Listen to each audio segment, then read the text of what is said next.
Hi, I'm Susan, and welcome to episode 43 of Susan Stanley Stitch in Time, where I talk about cross-stitch, quilting, sewing notions, textiles, and sewing methods of the past, and I share my projects with you.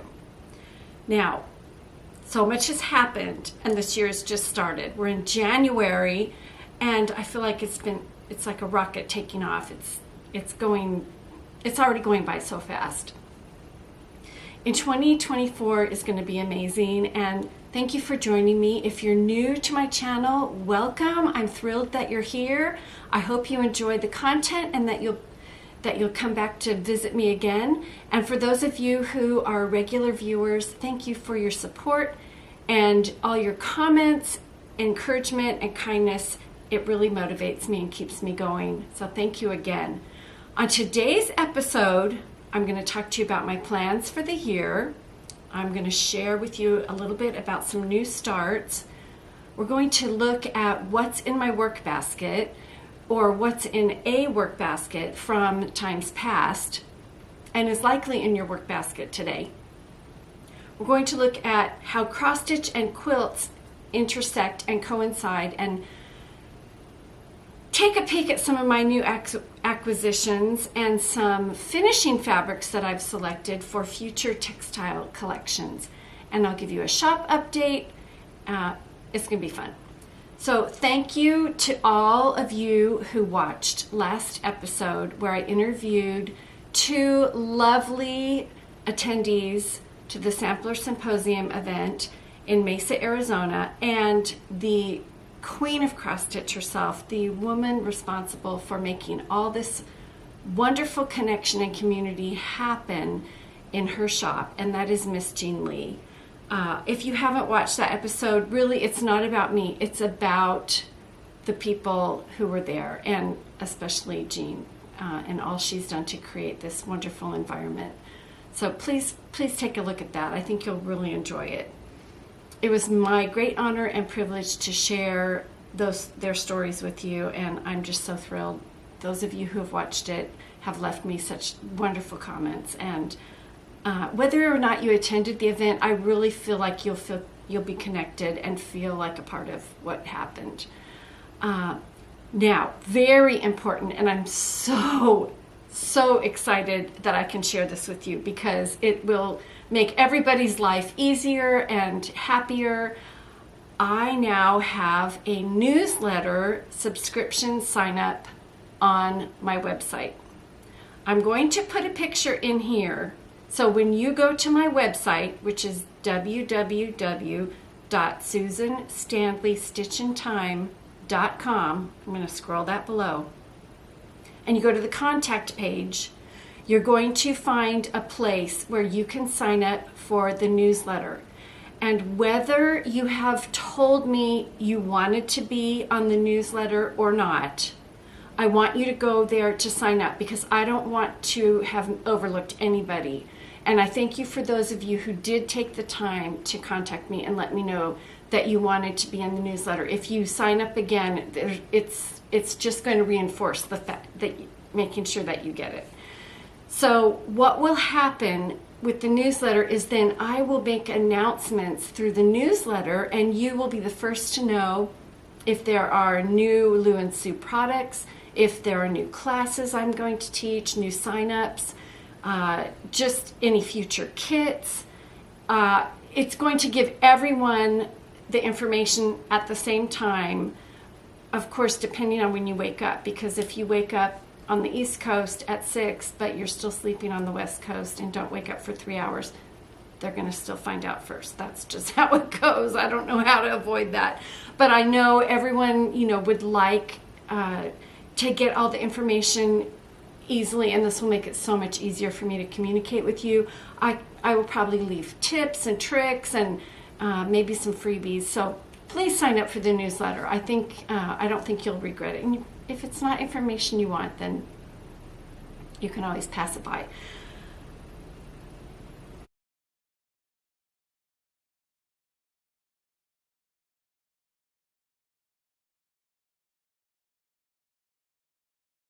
So what do I have planned for this year? I want this year to really be a time where I can experience authenticity in my stitching. I want my stitching, and I know so many of you feel this way too, I want my stitching to be deliberate. I want to savor the process, enjoy the feel of the thread, the tactile experience, and I want it to be slow, and deliberate. I want it to be thoughtful and mindful, and I really want to focus on the journey. I know, like I said, many of you have told me that that's a similar desire.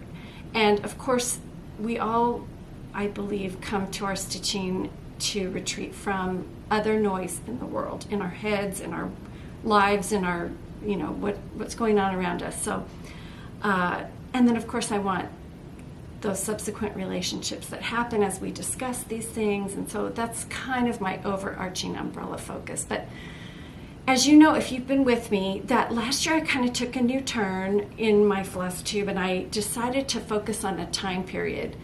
And last year's focus was the 1840 time period and the material culture, meaning what was going on around in society when this making, when this cross-stitching, when these marking samplers were being stitched by the young girls and boys, when patchwork was being done by young girls and boys learning their first stitches. And if you were with me, we looked at how children learn to stitch, and we explored the process of making a first doll quilt using the proximate methods and tools from 1840. We met my fictional girl Mary from St. Louis. We learned a little bit about what was going on in St. Louis in 1840 and what this little girl's life might have been like based on diary and journal entries from that time. So, and people are joining the adventure all the time and starting their doll quilt. And all of the tutorials are now available for the entire project. And of course, as always, I'm here to help any of you who are joining and starting. I've had people say, oh, I'm behind. No, there's no behind. People are starting all the time. And there are people who are finishing and people who are starting. And it's just ongoing. So of course, if you have any questions, I will scroll here. The best way to contact me is on my website, which is www.susanstanleystitchintime.com, which I've said before. This will also be in the show notes, and it's also on my main page for my YouTube account. You can email me at smsquilter@comcast.net, or you can contact me on Instagram through the messenger system, which is Stanley Susan. So I am delighted to be able to share with you some of the finished Mary doll quilts. I've reposted many on Instagram. I wish I could show them all, and maybe at some point towards the end I'll start compiling them. If you want to take a look though, there is the hashtag #first_stitches on Instagram, where people are compiling all their photos, their process photos, their finishes, their starts, and you can get a good overview of the project. But I want to show a few to you. As you know, I just came back from Sampler Symposium, and Mary was cited at Sampler Symposium. I'm going to put a picture in right here.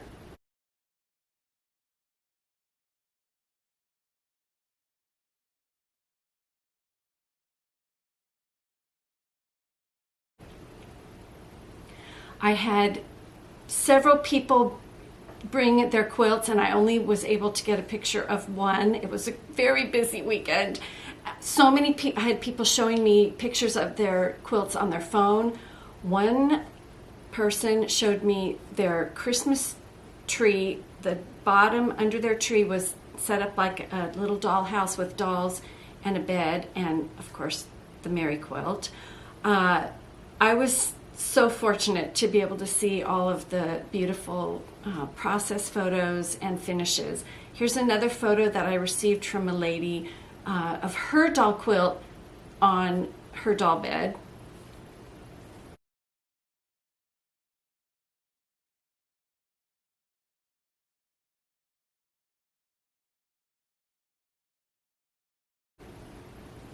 So it's just been so fun, and I thank all of you who send those in to me. And if I haven't been able to reshare it yet, please don't dismay. I have my file collected, and I hope to be able to share those again with all of you. But thank you again for letting me see your finishes. It's so exciting. I was so fortunate to be able to go visit my mother in San Diego before I attended Sampler Symposium. So I went to visit my mom, had some great visits with her, got to do some stitching and sewing together, and then Grace, Paisley Stitcher, and I drove to Sampler Symposium. And so I want to put this little short clip in because I had a chance to talk to my mom and actually learned some things. I got to talk to her about her first stitches. I got to see what she was working on, and she has been participating in this project as well. So enjoy this little video of my mother and her recap of her first stitches experiences. Okay, well, guess who I'm here with today? I want to introduce you to my mom. This is Myra Metcalf. She is the person responsible for my first stitches, and I'm visiting her today in San Diego. And since I've got her right here with her sewing in her lap, I thought we could take a look at what she's been working on and hear about her first stitches. So, hi, Mom. Hi. Hi. Hi. Hi, everyone. My name's Myra Metcalf, and Susie's here visiting me for my birthday. That's right. I'm getting towards a 90-year-old woman. Almost. And you're still stitching. Been stitching for how many years do you think? The earliest I can remember making a dress is age 10. Wow. And that was with a sewing machine? I can remember making, a treadle, with your feet, coordinating your feet and your hands. And I live in a retirement senior home, and many people have trouble with their hands, but I've used mine all my life. So fortunately, they don't hurt me at all. That's great. They're not the best shape. Got the knobs and the crooked fingers from arthritis, but they're pain-free, fortunately. That's Can't great. say the same for the feet, though. Oh, well. They get walked on. Well, aren't you glad you can still use your hands? Oh, and I don't know what I'd do without my hands. Yeah. I've never been a big reader. I'm reading more now, but I've used my hands every day, and I've always felt my day wasn't complete unless I produced something with my hands. Of course, Okay, I think we can all relate to that. Of course, yes. Living in this type of situation, I don't get to use my hands to bake and to cook anymore. So, well, I would say you don't have to use your hands to bake and cook. You get to sew all day if you want. I could. You could. Yeah. So you took on the doll quilt project. You were willing to do the Mary 1840 doll quilt project all by hand. But I almost had to take it all out when I looked at my daughter Susie's work, because I still can stitch, but it looks fantastic, Mom. It looks wonderful. And so you're getting ready to do your binding? Yes. You're at the binding phase? And my scissors hadn't been used for a while, and I went to use them, and they said, no, you're not using those on material, so you better send them out for sharpening. So I put them away, and look at that. I have always been the type that does one project, but right now I have at least 2 going. Not like your daughter. Well, I have finished, I think, almost all the projects I started. That's great. Or I got rid of them. And Well, there's that, a good way to deal with it too. And you've taken on some cross stitch. Do we get to see your cross stitch? Well, I've done lots of petty point and I've shown some of your petty point on previous videos. I'm designing my own tree, and I said it fun. looks like a big brown firecracker. Well, you're But having fun. It's ready to blow up. I'm having fun. I've always liked to play, and I've always liked to be me. You don't typically stick with the pattern, do you? You like to go out and beyond the pattern or the direction. You like to create your own. I like to create my own. Yeah. I did. Ooh, that's pretty. I did make the trellis work, and Very then I pretty. started this tree, and I think maybe when I get the top all colored in and blowing up, it will look better than my brown firecracker right now. You just need to fill it in with some I'm branches. going to put a tree and a little girl and a dog Aw, in my picture, so fun. as long as I get the eyes straight on the little girl, I'll be okay. That sounds great. That's looking great. That's wonderful. So back to your first dress, do you remember anything about the fabric? I remember making a white dress and embroidering pink flowers Okay. on the bodice of the dress. And the fabric, I have a feeling it had a silky feeling, which is unusual because that's hard to sew on an old treadle machine. I bet. I'd like to be able to have it in my hands and see it, but so Can't- many of the things I've produced have gone away. You can't keep everything. All the It's so sweaters hard. I've knitted. I think I have a few. I have some little sweaters for little people that you knit. Oh, Yeah. and I'm knitting little ones. Don't tell anybody that I'm knitting baby things Nobody has a baby yet. because so yeah. they're small, and I don't want anybody to know that Grandma's knitting baby things. So I've got quite a collection of those. Now everybody's gonna know. That's all right. Well, it's certain people don't need to know, Right. and all right. they're either for family members, giveaways, or donations. So And it's all keeping you happy and engaged, using your hands, playing with colors, playing with fibers, de-stressing, whatever Whatever it stitching handwork does for you. whatever it does All for of it. me. Yeah. Good. Well, thanks for joining me and all the people out there. And what would be your words of encouragement to those people who are just starting on some of these projects and in their sewing journey? What would you Just keep suggest? at it. Like this firecracker is going to look like a tree when I finish. Yeah. It may be a funny tree, but if you go out and look around in nature, I bet you can find a funny looking tree. You just might. All You right. just might. Well, thanks, Mom. It's been fun to visit with you. Well, thank you. Yeah. We'll be back and look at some updates later. Your Good. quilt looks great. Thank you. Okay.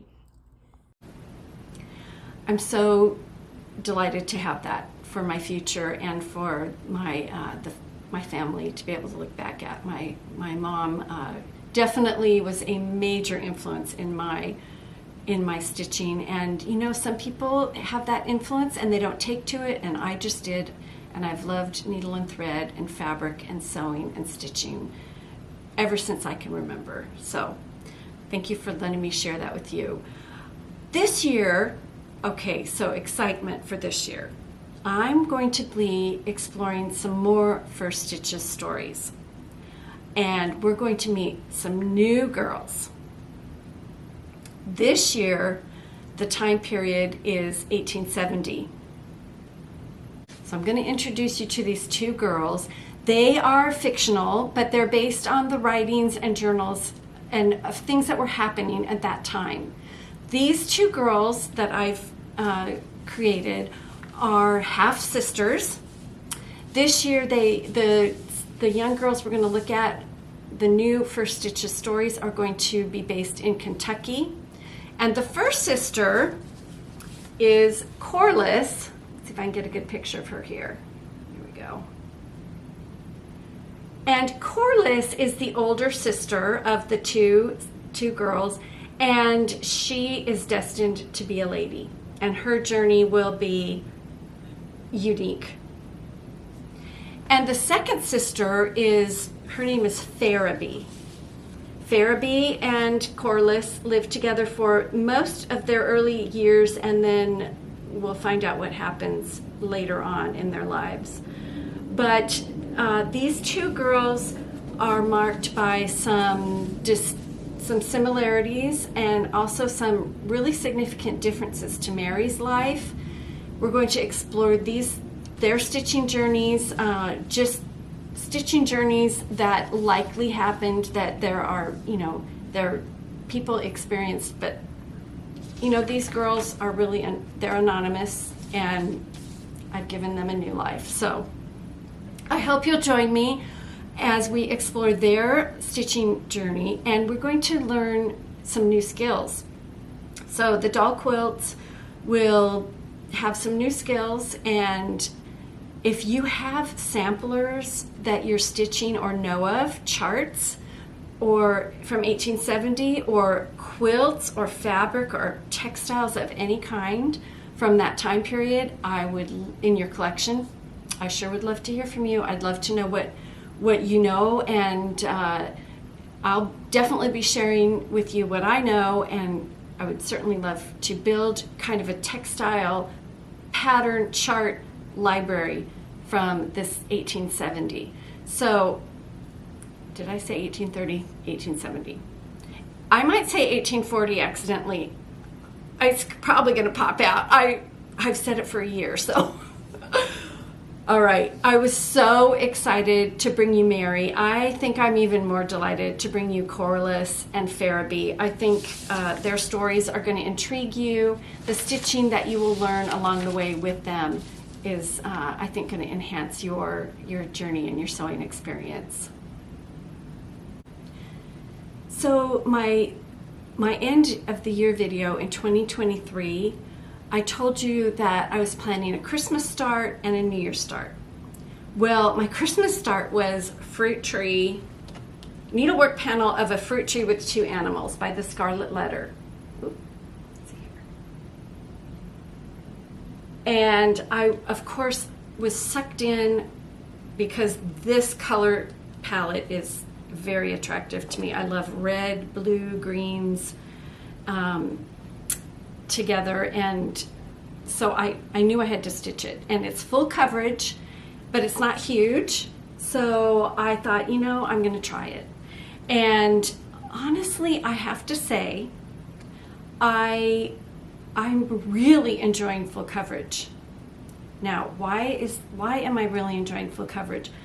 Because each time you stitch a motif and count out the motif, you are already set for the next motif, and there is no counting across the linen to get there, because I'm just building one leaf on top of the other as I go. If you've stitched full coverage, you'll know what I mean. I think when I'm stitching something with scattered motifs and they're not packed tightly, there's a lot of counting, and it's really easy to make a mistake. So anyway, I'm finding this hugely comforting, and also the colors are extremely appealing to me, and I just couldn't put it down. So there was no New Year's start. I kept working on this. I'm using corkscrew willow, and it's a 37 count, and I'm finding that's a really good count for this because there's quite a bit of over one. Not a ton, but enough to go, ooh, that's some over one. Now, I'm using the Versoix, the called for Versoix. I mean, how can you not just, just be sucked into that. Look at that gorgeous denim-y blue. And this red has to be my all-time favorite shade. Very crimson and delicious. So I knew there was going to be a lot of over one, and I thought I'm going to master this over one thing, and I'm just not going to let it deter me from stitching beautiful things that I want to stitch because I'm intimidated. And so I dove in, and I always start on the bottom left. I don't know why. I guess I'm left-handed or something. It just works for me. So I started stitching it, and of course immediately so I'm down here, I get to this animal, which this is a wolf, and it's over one. This whole bottom panel here is over one. And I thought, okay, well, I'm gonna go for it. But then as I got into it, I'm like, I don't know if this is working. And so I consulted Kim Goldman at Sampler Symposium. I consulted some other friends, and then I had the class with Mary Cox at Sampler Symposium, and we were doing a tiny a tiny beautiful project. It's the DeWitt School for Girls Needlework box. Just darling. I'll show it to you next time. As I work on it, I'll show it to you. And she just has you doing the tent stitch, and she has a method of stitching that I was experiencing success with, and I thought I'm going to apply that to this project as well. Now I'm going to insert a photo here, and I don't know if you're going to see if it'll show up well, but I initially tackled the over one using full crosses, and as you'll see in the picture, it left a lot of dimension, and I thought that would be neat. But as I kept going, I thought this is going to be so packed and tight. I'm going to have a really hard time not splitting threads, splitting linen with my needle. So let me show you that picture right here.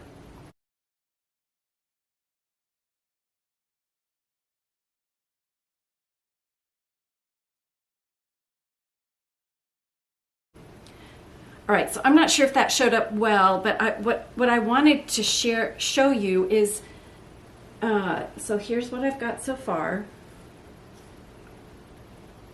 I've got my lights here up a little bit close, and so if I hold it out towards the camera, it goes dark. So I'm just going to hold it right here. If you need to run up to the TV and look, it's so yummy. I just want to pet it because it's so beautiful.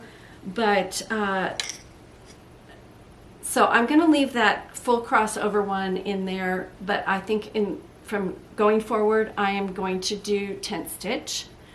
I'm going to stitch everything around the over one before I start doing the over one, because as I'm stitching and the thread is puffing into the space, it's kind of filling in the gap a tiny bit, and so there might be some things that I don't even need to stitch. I don't know.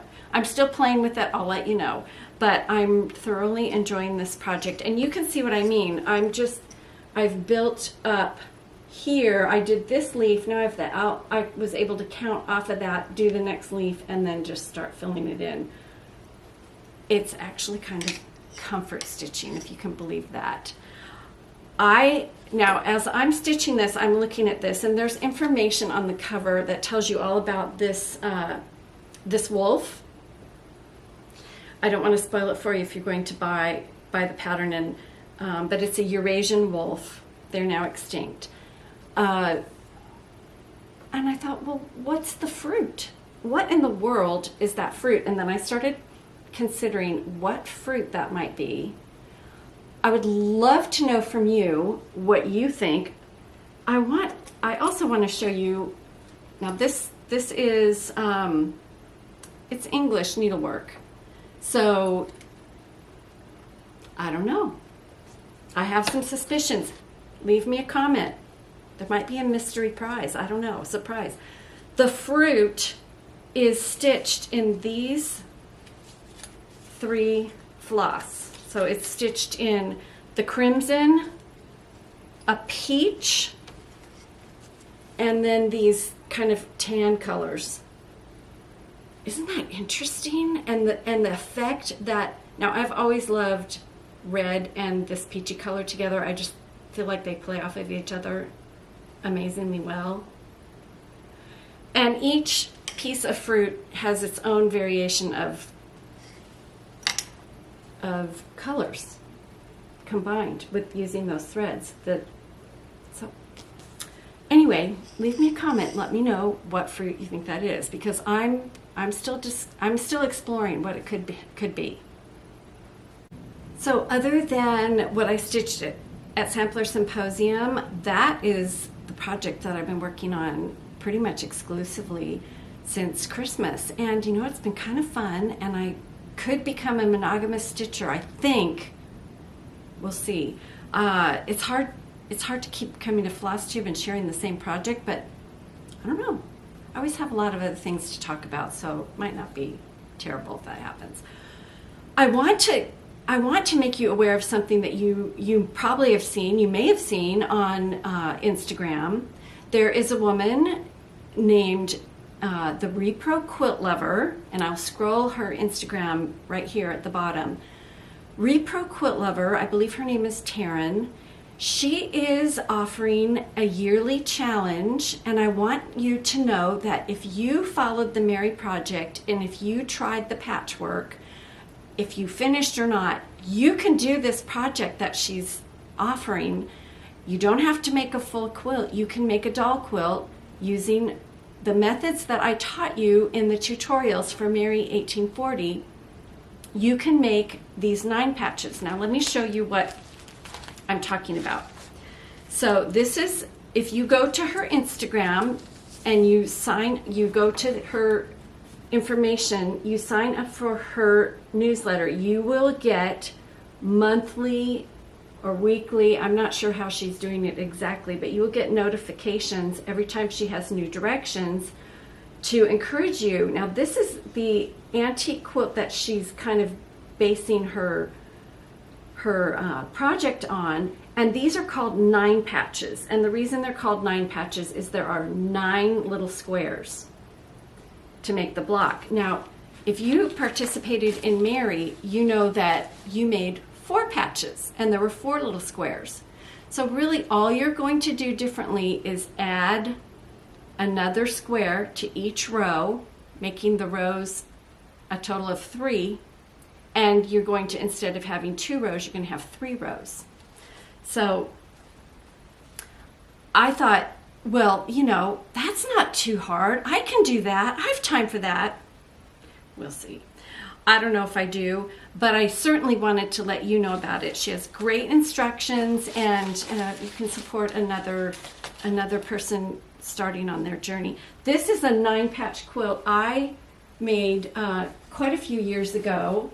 I was taking a class from Betsy Chutchin, and it's just a whole bunch of little 9 patches set with just solid blocks in between.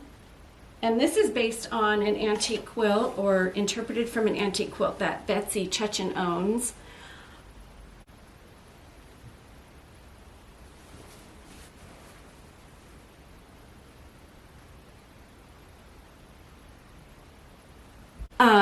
And I just wanted you to know that you can do it. You've learned enough in the Mary doll quilt to make this. Now, so here's my example for you. So you've done a 4-patch if you've participated in Mary or watched, and so a 9-patch is just adding 1 more to the 4-patch and then an additional row. Now you're saying, well, gosh, that's different with the colors. The 9-patch gives you a different effect, and you can be really deliberate with your placement. It's also a great way to use up a bunch of little squares, and you can use your same Bristol paper and tin template to make this. This is a positive rendition of the block, and what I mean by that is the corners are the dark fabric. Each corner is the same dark fabric, and then there's a different fabric in the center, and then in the opposing fabric is offset by the dark fabric. All right, so that's what I started doing, and I decided I'm going to make mine indigo. And then I thought I'm going to do some negative and positive. So I did a negative block where the corners were negative, and look at what that does when you put that next to each other. It just grows. So I don't know, I'm not sure where I'm going with it. I'm having fun, and I just thought I'd offer that little free thing that's going on for you all if you're interested in joining Taryn in the Repro Quilt Lover in her project. So, as you know, I love talking about old sewing notions. I love to collect them. I love to see them, and if I can have them for myself, I love to. But we've been exploring work baskets through the 1800s, and last year I took you through some of the things that you would have found in a common work basket, or the work basket used for work, mending, darning, all of the marking where you would cross stitch every linen in the home, that type of work basket. And we kind of contrasted that a little bit to a fancy work basket where you would take it out to stitch in society, in public, with your friends, something that was considered proper and something that you would kind of show off with. So last year we talked about work basket items, and I just kind of used this as my work basket for that time. And we talked about each work basket having a marking sampler of some kind. That was a huge purpose of marking samplers, was so that when you were marking your linens, you had a reference guide. It was your pattern.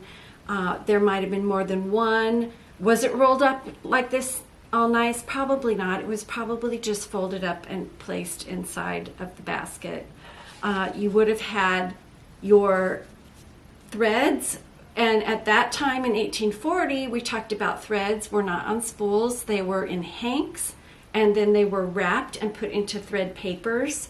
And there's a whole interesting discussion that I had in earlier episodes about these thread papers, and I find them magical. I even shared some that I had discovered and have in my silk cabinet. So thread papers would have been in your common work basket and probably your fancy work basket because, of course, you needed threads.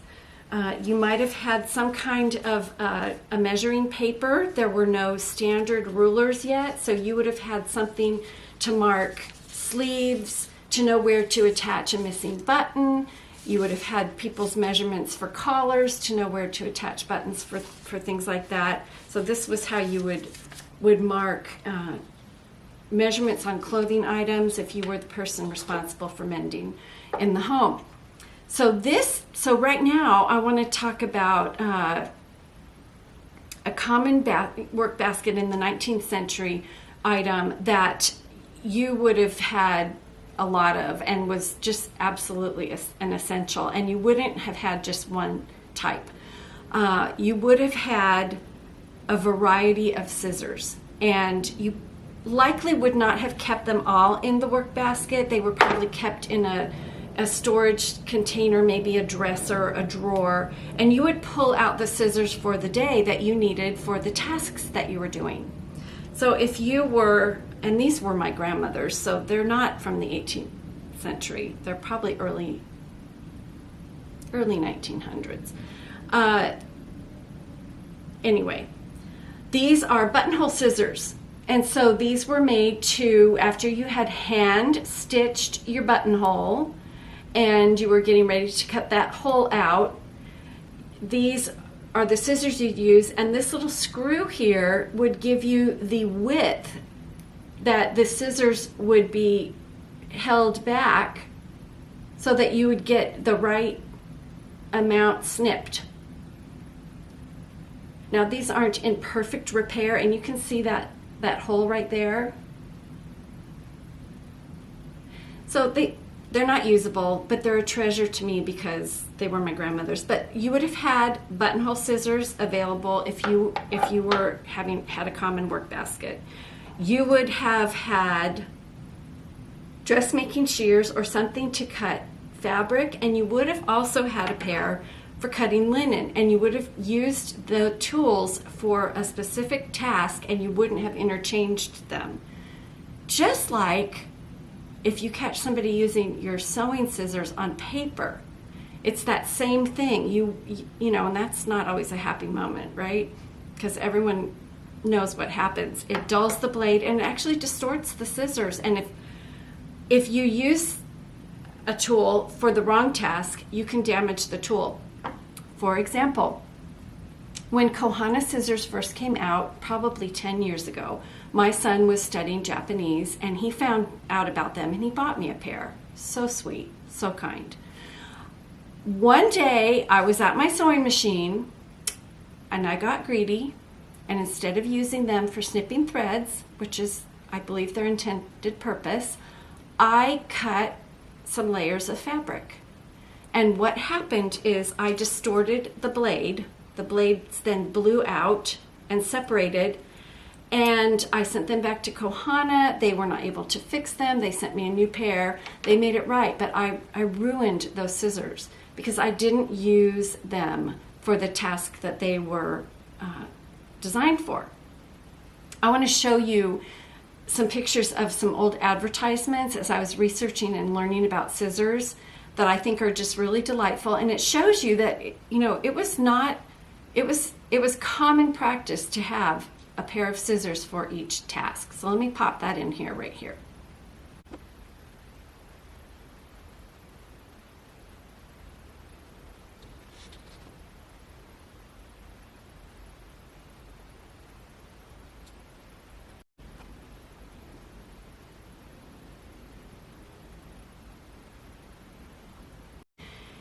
You would have had curved scissors, and likely they were made out of an alloy and metal. Sometimes they were silver, and probably the base was copper.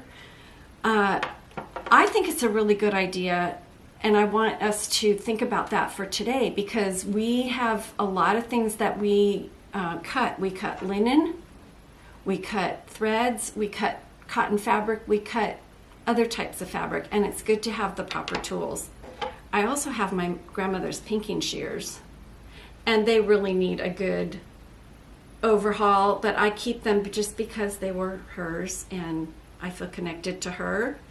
I'll share some more information about scissors in the future, and actually someone who lived where I live now and developed a patent for a type of pinking shear. But so scissor makers were referred to as cutlers, and the two most significant manufacturers in the 19th century were the Heineck and Weiss. And they were two European, and I apologize if I'm pronouncing that incorrectly. I even looked it up, but I probably butchered it. They were two European cutlers who lived in Europe and then came to America and really made a significant impact on the scissor industry. Now, where did scissors come from? Where did they start? Some people, as I read, credit Leonardo da Vinci for this scissor action that, you know, we're so familiar with. But actually, I think the earliest snips were found in Mesopotamia as early as the year 3000, and those would just be like a snip that had kind of a spring action. Now, if you remember, if you watched the Stitch Story episode where I talked about dressmaking shears and how dressmaking shears are made to be used with the handle down on the table and it glides across the table as you cut. And as I was reading, it says a good pair of scissors will walk and talk. I love that. So they would walk along, and the talking is this cutting action. So they walk along the table and cut. Anyway, so we're now learning a little bit about this item that's going to fill your work basket, and believe me, it will fill your work basket and weigh it down if you have every pair. And for those of you who think one pair of scissors is enough, or think I would never buy that many pairs, I give you permission. You need them all. I did talk to my husband because there was a lot of information as I was reading, and he's in the aerospace industry. And I said, so tell me about all this, how things are forged. You know, I've seen on blacksmiths in movies, they heat up the metal till it's soft and pliable, and then they hammer things into shape. All right, that would be hand forged. And he said, really, if it's your product is completely dependent on the skill of the blacksmith and their ability to pound that metal into the perfect shape. So a really good pair of scissors would only be good if the person hand forging them was highly skilled.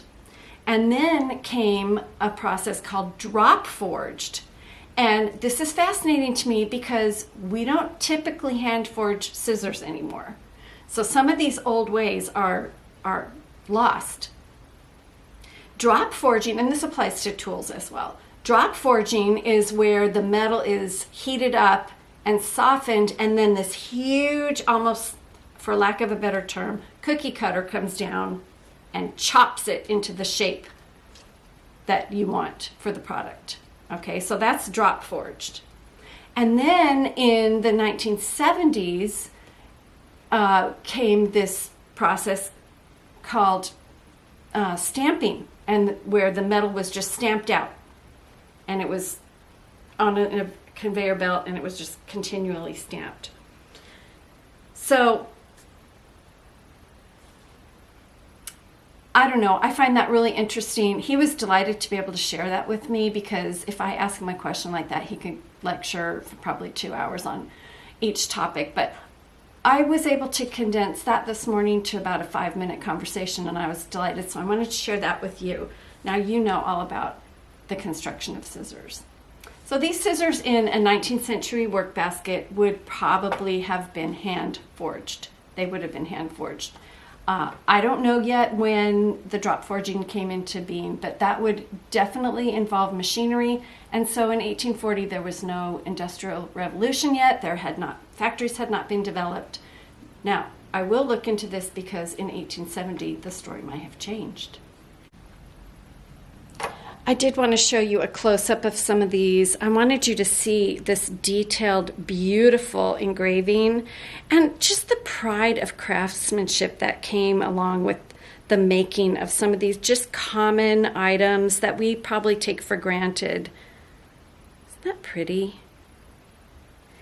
And even these simpler, more utilitarian snips that I probably would use for maybe threads, but also if you were designating linen scissors, these might be nice.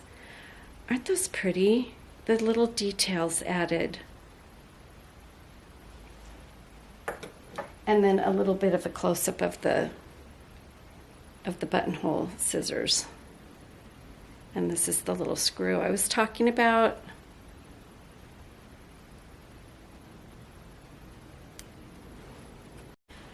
So earlier I said I wanted to talk to you a little bit about how cross-stitch and quilting overlapped. And you might suspect that it had to do with why I picked 1840 for the Mary doll quilt. As you know, if you did the quilt,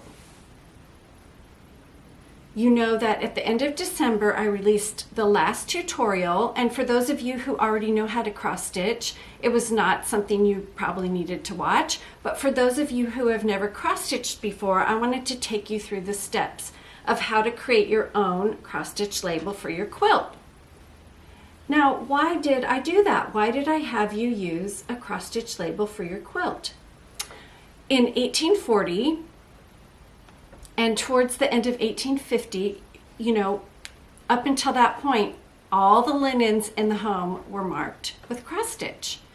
That was how things were done mostly because of the washing that took place in large public places, and items needed to be retrieved, and that was the best way to know whose was to have initials marked on the item. And so this also applied to quilts, and I'm going to show you a few pictures here of antique samples of quilts where it was maybe not a label like this with a name and a date. It was just a marked initial up in the corner or maybe somewhere on the front that identified this as a certain person's item. So let me pop those in right here. Now, some of them do show names because those were quilts where they were sharing their blocks with each other and making a gift. But let me just show you a few examples here.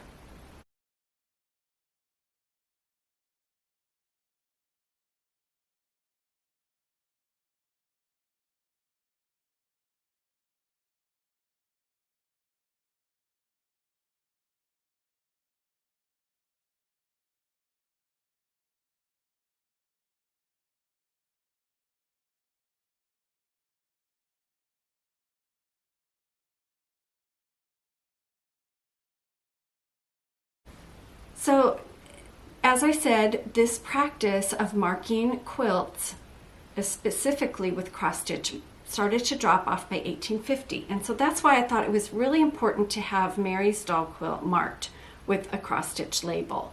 Now, what came next is another story, and as we explore the 1870s, we're going to find out what was done in subsequent years. The fabric that was used a lot of times for the quilts, either on the front or the back, there was a lot of solid fabric used, and it was very loosely woven, almost like a 64 or 80 count linen. And so, it was common practice to mark your project and your textiles, and so that was just what was done. I have had people tell me, as a result of taking this class and doing this project, that they want to mark all their quilts with cross-stitch labels. And I say, more power to you, go for it. I think that's an awesome way to commemorate what you've done. I want to share with you, and I have permission to share with you, this amazing label that was created by one of the participants in the project. And I'm going to put that in here.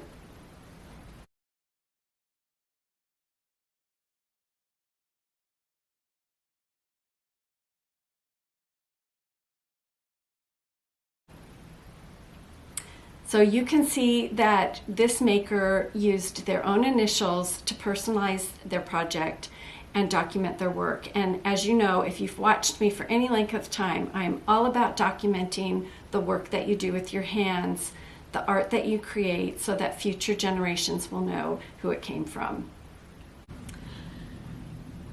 All right, well, you can't go to an event at the Attic without coming home with new treasures. I mean, it's just impossible. Not only are you given beautiful things from Jean throughout the event, you also are gifted beautiful charts and kits for the projects that the staff and instructors present. And so I have a plethora of those, let me tell you. And I'm not going to show all those to you because they've been shown so beautifully by other floss tubers like Brenda and Laura and other people who attended the event. I do want to show you some of the things I purchased and tell you why I purchased them. So, I just talked to you about scissors, and I'm a kind of a collector of scissors. I have my favorites, but I did get a new pair, and this is a pair of the Golden Forge thread snips. Now, I'm going to come up close to the camera because I want you to see how sharp that point is. It's a fabulous sharp point. And as someone who not only does cross stitch, but I do a lot of quilting, needlework, and applique, this point is essential for getting down into a V on a piece of applique and snipping it and cutting all the way to the end of your snip, clean cut. So there's no blowing out of the threads on the fabric. Really nice scissors. The action, the walking and talking is lovely, and they're really lightweight in your hand. So, very happy with that new acquisition. Highly recommend it. And this is a gorgeous kind of wintry white color. They also came in red. It was really hard not to get both. Really hard. There's always another time. All right, and so then I went to the attic with the intention of not adding more big projects, which was really hard, to my collection, because I knew I was getting some beautiful samplers to work on, and I have beautiful samplers to work on. I wanted to get some smalls because I see everybody sharing their smalls, and I thought that would be a really good thing for me to start to add to my chart library. And I thought seasonal would be fun. And then I thought, I'm really interested in pairing those with some fabrics. And so I looked at some of the fabrics that I have for future textile interpreter collections, and I kind of had that in mind as I was shopping the store. So of course everyone's stitching fabulous Christmas ornaments and pin pillows and finishes like that. So I found this darling chart, and I'm sure many of you have already stitched it, by Tanya of the Scarlet House. And of course I loved the woman. I loved her in her cape. And I do like the yellow house, but I'm also very attracted to the idea, or I've been thinking about changing some of this because I want to pair it with this fabric. I want to finish it on this fabric. And so I thought either her cape or the house I would like to do in more of an indigo blue and really bring out more of an orangey, well, that is a pretty orangey red. So bring out that orangey red in her dress. So that was my gift to thee. I just think it's so sweet and so lovely. And then I have another fabric that I think I could use quite a bit. And I had 3 purchases that I thought would work for this fabric. Now, I love these kind of little vignettes that people set up with a drum and a pin pillow. I love the idea of a sewing bag. So this is Sarah's sewing bag, and it has a pocket in the back for your hoop. I mean, how sweet is that? Room for your scissors. And I know people have already finished these, but when you discover them, it's like sometimes you see things once and then you see them again and you think, why didn't I just run and grab that the first time I saw it? And then of course I do love this set, and I'm very intrigued by this needlebook pincushion. This top piece flaps open like a needlebook, but it's a mattress finished pincushion. And so I thought all 3 of these would look really nice with this soft brown. I love blue and brown. So I was auditioning, this one actually is what I thought of first for that fabric. And then there's that one. So I'm really pleased with all 3 of these purchases, and I would like to start them and see how they do. Look at this with the beautiful binding around it. Love it. And then I found this one. I had done a floss tube on pairs maybe a year or 2 ago. I can't believe I've been doing this for a few years now. It's crazy. And I saw this and I thought, oh, that is so sweet. It would be, so many options. It's a pin keep, but you could make it an ornament. I thought it would be a darling. It's like you could say those are little partridges. And I don't know if you can see, but the blue hearts really pop out, and I had this blue fabric that I want to use in a textile interpreter collection. I thought, oh, that'd be so cute on the back to just really enhance that blue. Because who doesn't love blue? All right, so that was another acquisition. And then why didn't I buy this the first time I saw it? I don't know. This has such yummy, tiny smalls. I do want to stitch them all, but the one that's really calling me is this house. I love it. And I mean, since we're hitting Valentine's and that time of year, oh, wouldn't that be pretty for the finishing fabric? Just love it. The needle roll.